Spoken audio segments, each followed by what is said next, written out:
बदलते भारत की शान।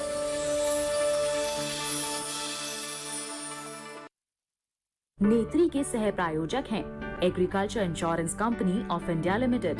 संपन्न भारत की पहचान, बीमित फसल, खुशहाल किसान।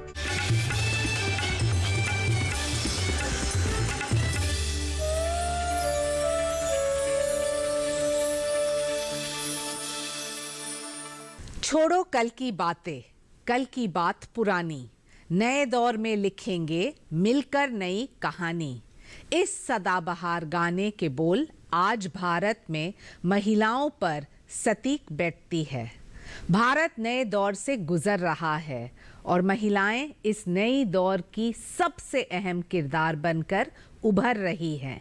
महिलाओं ने देश दुनिया में अपनी बराबरी की जगह बनाने में कोई कसर नहीं रखी है। ऐसे ही वीरांगनाओं की जीवन पर आधारित है हमारा खास कार्यक्रम नेत्री, महिला सांसद और उनकी कहानियां।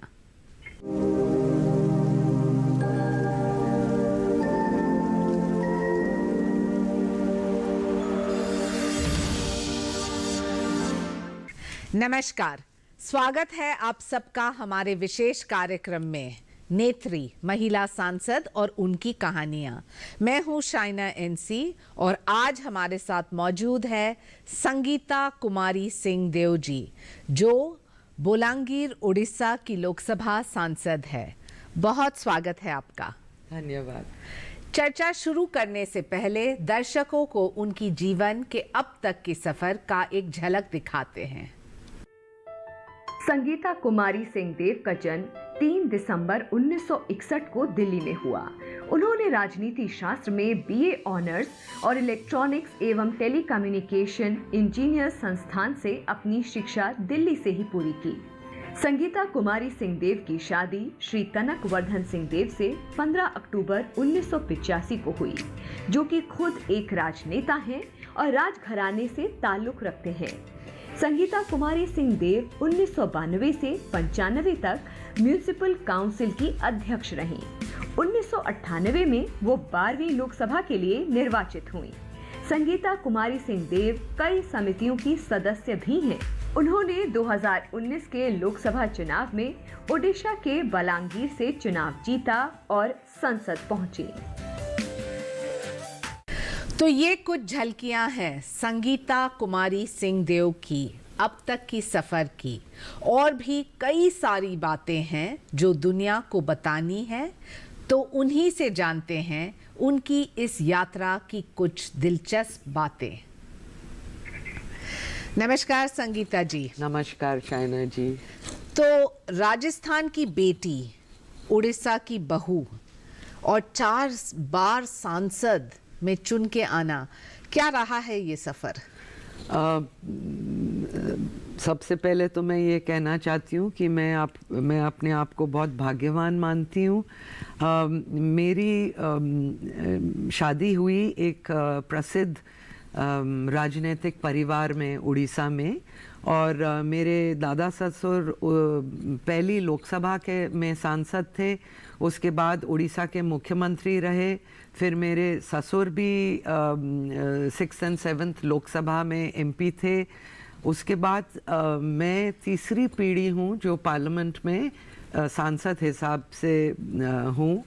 तो ये बहुत सौभाग्य की बात है और सौभाग्य के साथ जिम्मेदारी की बहुत बात है, क्योंकि जब मैं यहाँ एक सांसद के रूप में आई हूँ तो मैं अपने निर्वाचन क्षेत्र को, अपने राज्य को, अपने आप को और अपने परिवार को रिप्रेजेंट करती हूँ जी। तो ये एक बहुत रिस्पॉन्सिबिलिटी का एक पोस्ट मिला है मुझे, और मैं सोचती हूँ इसको मैं जितने अच्छी तरह निभा पाऊँ उसी हिसाब से मैं ज़रूर निभाऊंगी। लेकिन एक राजघराने से आना जी, उसके साथ साथ एक जिम्मेदारी भी बनती है, और एक महिला होने के नाते क्या आपका ये एक किरदार ज़्यादा कठिन था?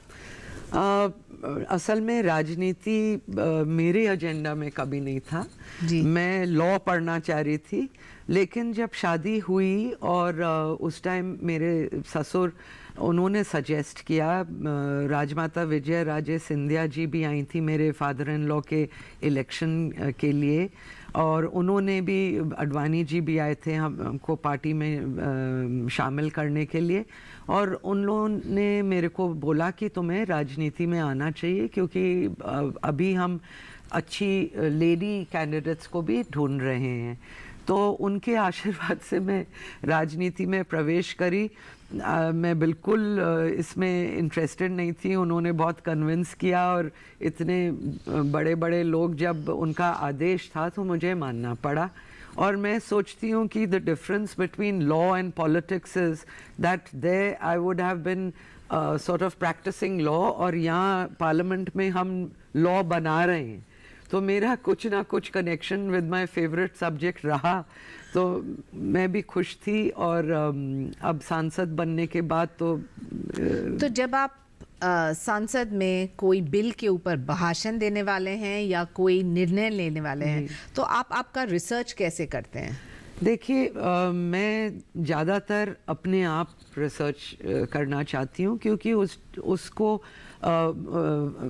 पेश करने में फिर अपना एक जो योर इंटरनल अंडरस्टैंडिंग, आप उसको प्रेजेंट कैसे करना चाहते हैं वो रहता है। बट हैविंग सेड दैट, उसके साथ साथ कुछ रिसर्च टीम को भी मैं रखती हूँ जो मेरे को हेल्प करते हैं, और उसके बाद एक उसको साथ सारा कुछ बिठा के। संगीता जी, आपको मौका मिला अटल बिहारी वाजपेयी जी के साथ भी काम करने के लिए, और अभी हाल ही में मोदी जी के साथ, क्या फ़र्क रहा है तब और अब? मैं बहुत लोगों को ये बात कहती हूँ कि I find my self so lucky कि मैं सोचती हूँ कि इंडियन पॉलिटिक्स के दो बिगेस्ट लीडर्स, एंड मैं तो I would say Modi ji is not a simple leader, is a phenomena.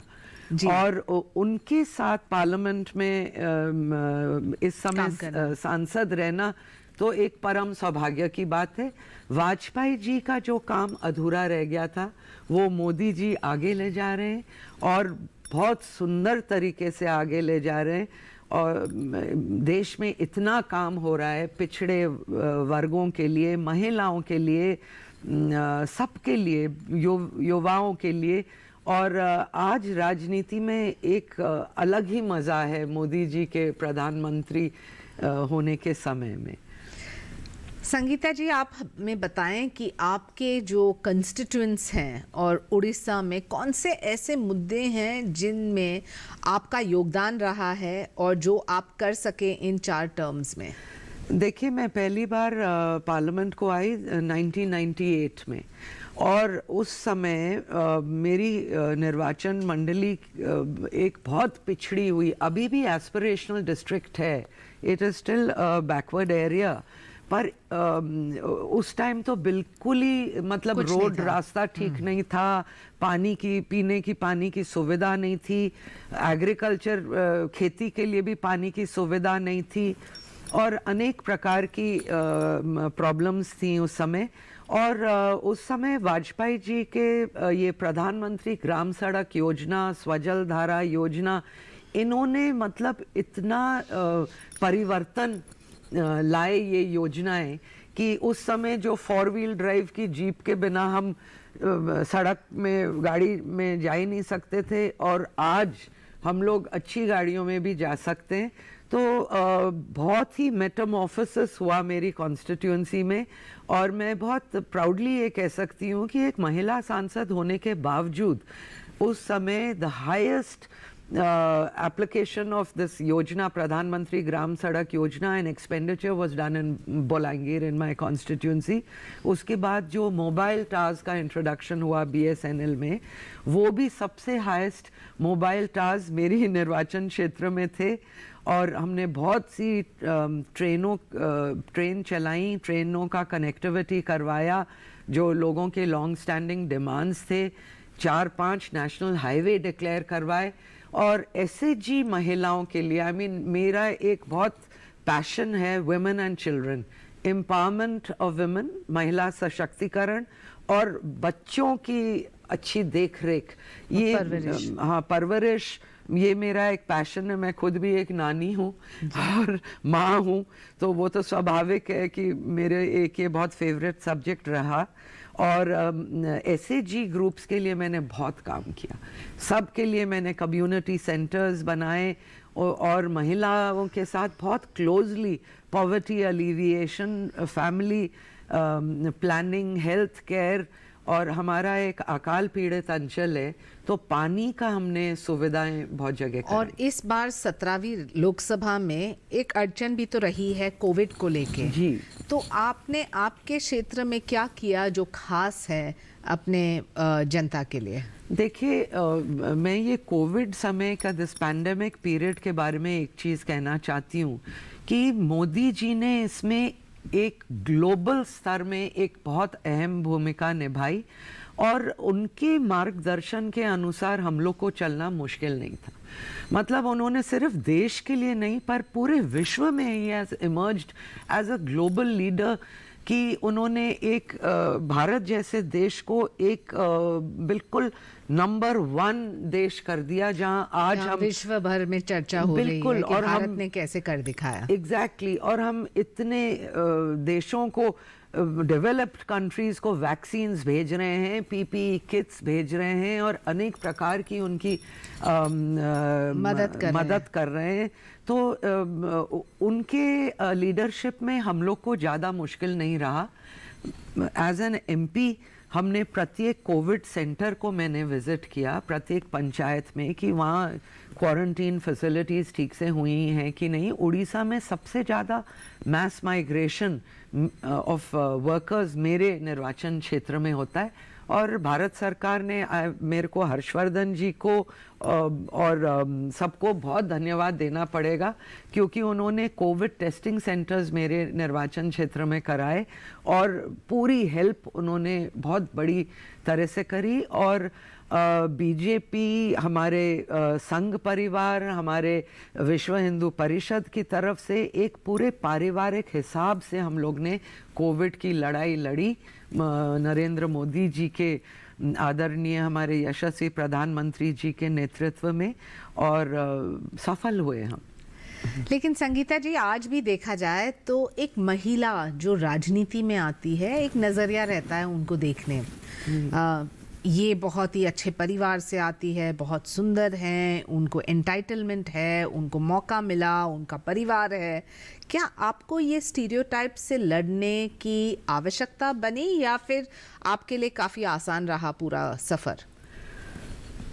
देखिए, एक्चुअली मैं एक राजनीतिक परिवार से, जैसे मैंने मेंशन किया, और मेरे दादा ससुर, having been the Maharaja of Patna Bolangir, उन्होंने आफ्टर इंडिपेंडेंस उन्होंने ही merged himself with the democratic system और पहली लोकसभा में वो निर्वाचित होके भी गए और वहाँ से हमारा एक ये राजनीतिक सफर जर्नी शुरू हुई।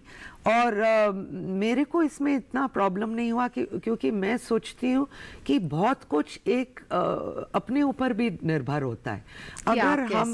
अगर हम सबके साथ ऐसे पेश आए कि हम राज परिवार के हैं, युवरानी हैं, महारानी हैं, तो और वो डिस्टेंस अपने क्षेत्र में लोगों के साथ मेंटेन करें और गहनों से लदे हम जाएंगे निर्वाचन क्षेत्र में, and not in touch with, not in sync with reality and not in touch with the sensibilities of a constituency, तो जरूर हमें मुश्किल होगी। लेकिन अगर हम अपने आप, जैसे हम घर पे हैं, एक सिंपल पारिवारिक हिसाब से, मैं अपने कार्यकर्ताओं, अपने वोटर्स के साथ एक पारिवारिक संपर्क रखती हूँ। वो मेरे को माँ, रानी माँ बुलाते हैं प्यार से, और वो एक चीज़ जानते हैं कि वो उनकी जो भी कठिनाई हो किसी भी टाइम में वो अपना दुखड़ा मेरे साथ डिस्कस कर सकते हैं। I do not behave like a politician. आपके वोटर्स की या जनता में अपेक्षा कैसे बदली है तब और अब, क्योंकि आपका एक छोटा गैप था बीच में और आप वापस आ गए हैं राजनीति में। आप बताइए कि अपेक्षा, आकांक्षा जनता की क्या होती है? एक्चुअली आई थिंक ये गैप बहुत नेसेसरी था क्योंकि मैं पहले 3 बार सांसद थी एंड मेरा मार्जिन बढ़ता ही गया, और जो लोग भी सोच रहे थे कि I would be a one election wonder, पर I was very young at that time also, और जितना भी काम हुआ वो शायद उन्होंने भी ग्रांटेड में लिया और मैंने भी थोड़ा कंप्लेसेंसी मेंटेन करी, पर ये 10 साल में मैं भी बहुत मैच्योर हुई और लोगों ने भी ये रियलाइज़ किया कि जैसे मैं एक पैशन के साथ, एक पागलपन के साथ काम करती थी, वो शायद उनको रियलाइज़ हुआ कि औरों ने नहीं किया होगा, इसलिए मैं वापस रीइलेक्ट हुई। तो ये I think they also missed me, I also missed them. क्या आपको लगता है कि महिला सांसद जो है ज्यादा सक्षम है, ज्यादा मेहनती है और ज्यादा ईमानदार है? मैं आपको एक बात फ्रैंकली बोलूं, जो मैं अपनी बेटी को भी बोलती हूँ, कि हिंदुस्तान में महिला प्रधानमंत्री बेशक बन जाए, लेकिन घर में उसका पति बॉस है, एंड हमारा एक पैट्रियार्कल सोसाइटी है, पर आई डोंट थिंक कि उसमें दैट इज़ अ डिसएडवांटेज, क्योंकि महिलाओं ने बहुत कुछ काम किया है और वो मैं सोचती हूँ बहुत सिंसियर हैं और वो twice as hard as men काम करती तो हैं। आपका मानना है कि ये पैट्रियार्कल सोसाइटी जिसमें हम जीते हैं, जहाँ एक पुरुष एक महिला को एक नज़र से देखते हैं, या फिर हमारी जो जिम्मेदारी है वो निभाते हुए भी इस चैलेंज यानी कि राजनीति को एक्सेप्ट करना चाहिए? देखिए, ये परिवर्तन और कौन लाएगा, हमें खुद ही लाना है। हम लोग को उनको इस प्रकार बिहेव करके काम करके दिखाना है कि हम मर्दों से कम नहीं हैं, और जब हम वो काम करेंगे तो लोगों की विचारधारा बदलेगी, जैसे मेरे सिचुएशन में बदली है, और इसलिए मैं रीइलेक्ट हो पाई। वक्त आ गया है एक छोटे से ब्रेक का। ब्रेक के बाद भी बातचीत का सिलसिला जारी रहेगा, कहीं मत जाइएगा।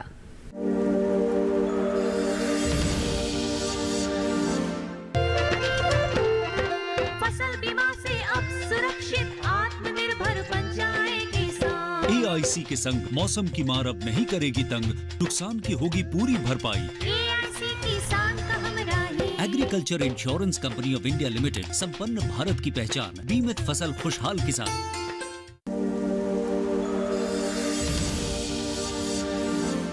ब्रेक के बाद फिर से एक बार आपका स्वागत है। संगीता कुमारी सिंह देव से बातचीत के इस सिलसिले को आगे बढ़ाते हैं। संगीता जी, आपका जो MP लैड फंड होता है, बहुत लोग अलग अलग अंदाज से इस्तेमाल करते हैं, आपने कैसे इस्तेमाल किया? मैंने सबसे ज़्यादा हमारे पानी की कमी है, एक अकाल पीड़ित अंचल है, पहले KB के योजना भी हमारे लिए सेंटर से थी, और सबसे ज़्यादा मैंने पानी के लिए खर्चा किया कि पोर्टेबल ड्रिंकिंग वाटर के लिए, और महिला सशक्तिकरण के लिए मैंने SHGs के लिए बहुत फंड्स दिए, और बाकी मैं लोगों के डिमांड पे ऊपर जाती हूँ। मैंने एक ऐसा डिवाइस किया है, एक प्रोग्राम, कि मैं खुद गांव में जाके लोगों की जो इच्छा है उसके अनुसार फंड देती हूँ। मैंने कार्यकर्ताओं को भी बोल रखा है कि ये उनके दिल से आना चाहिए, जो उनको चाहिए हम वो देंगे। क्या आप मानते हैं कि महिला जब शिक्षित, सुरक्षित, आत्मनिर्भर है तब उनकी प्रगति होती है, और जो ऐसा है तो आत्मनिर्भर भारत हो या वोकल फॉर लोकल या बचत गढ़, किस दिशा में आप आपके वोटर्स को प्रोत्साहित करते हैं? देखिए, ये आत्मनिर्भर भारत आई थिंक एक रेवोल्यूशनरी योजना है to make a self reliant India. ये मोदी जी ने एक ऐसा रेवोल्यूशनरी स्टेप उठाया है, और ये देश को बहुत आगे ले जाएगा।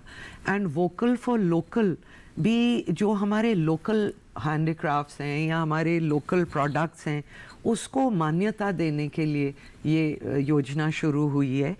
तो ये अगर हम इसको अडॉप्ट करते हैं अच्छी तरीके से, जैसे बजट में ये था वन डिस्ट्रिक्ट वन क्रॉप।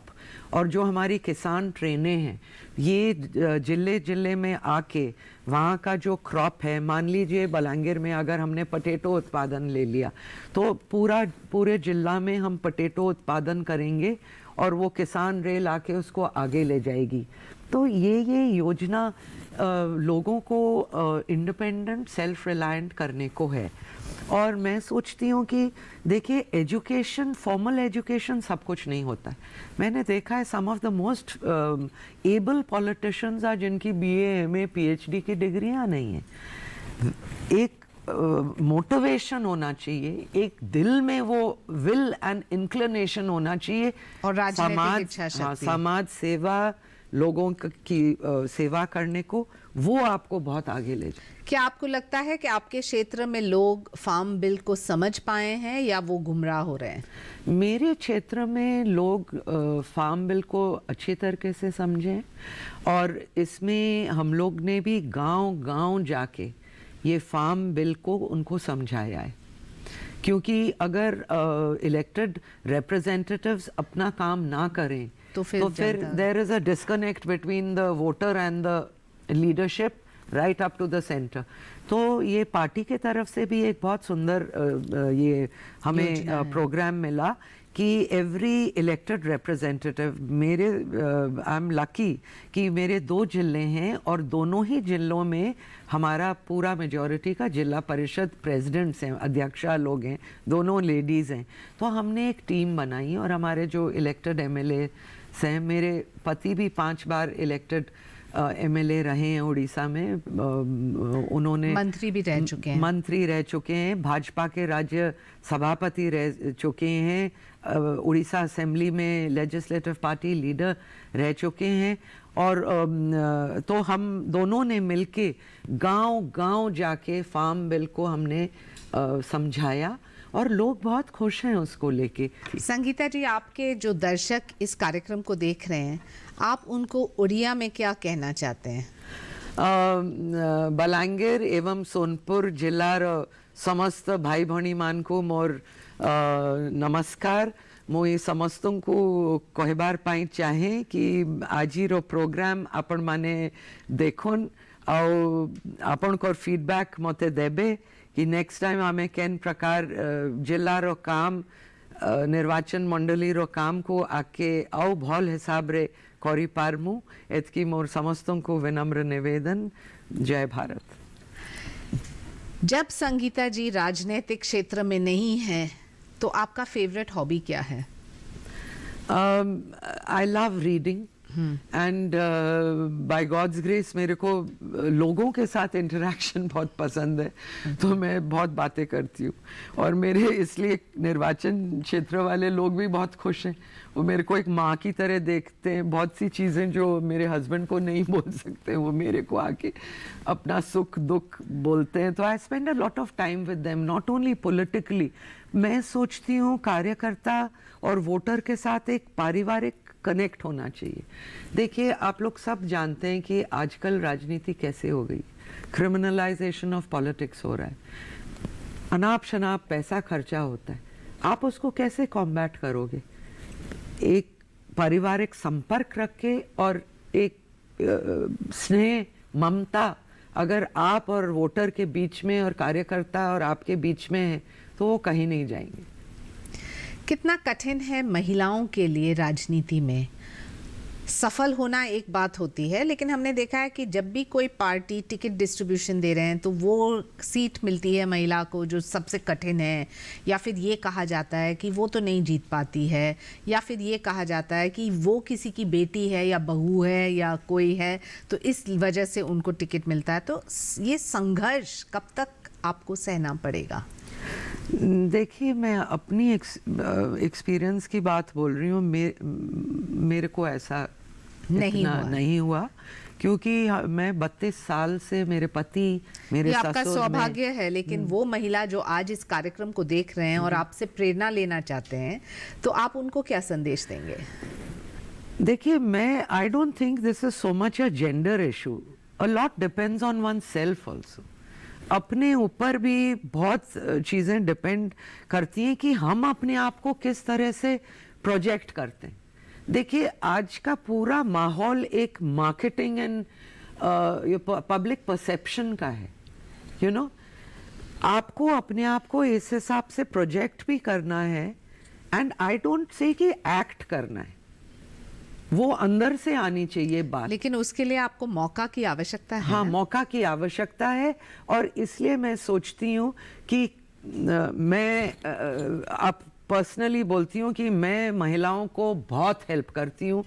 मेरी दोनों जिला परिषद अध्यक्षाएं महिलाएं हैं, जहाँ सीटें आपको तो मालूम है 73rd 74th अमेंडमेंट के बाद ये पंचायती राज इंस्टीट्यूशंस में महिलाओं के लिए सीट रिजर्व्ड हैं, वो एमएलए और एमपीज़ के लिए नहीं है।